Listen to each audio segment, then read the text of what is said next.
Sendirian punya. So insyaAllah kita akan cari-cari. Malah. Okay. Sama Mat ni macam dia tadi follow kan. Tak apa. Jom lah. Okay. Ni bilik dia ni.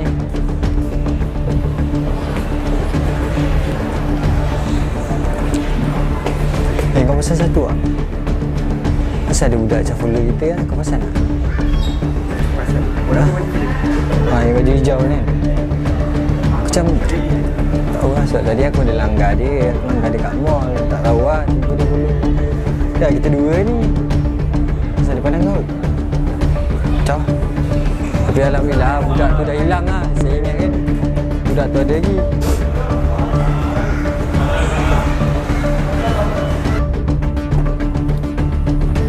Aduh. Aku lupa barang nak beli. Aduh, tertinggal barang. Aku tertinggal barang. Okey, tak apa geng. Tengok kat depan sana. Okey geng, so aku rasa aku ada tinggal barang kat IKEA tu. Kena petang balik. So agak penat lah kita boleh petang kali ni. Aku cakap kau tunjuk aku, Mike. Saya dah buka lagi ni. Lagi ni.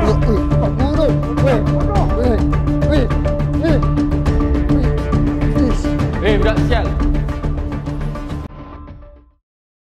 Tunggu aku bodoh. Woi, budak sial. Kau asal sentuh budak tu. Pas. Kau kenal tak aku siapa? Gua budak plan lah, sial.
Semak tu Amir. Semak tu. Ada orang call lah.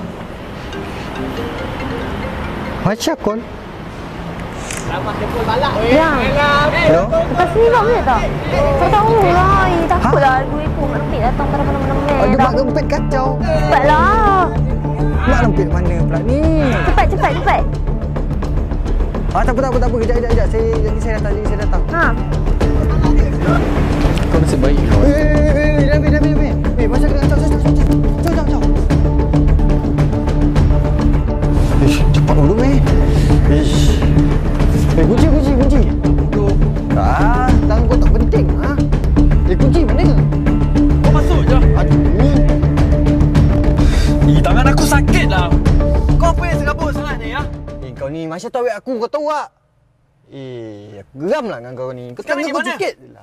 Hah? Tak, kau waste ada kan? Waste. Kau waste lah. Kau pun masalah kau. Waste. Ni makin teruk. Kau jalan lah.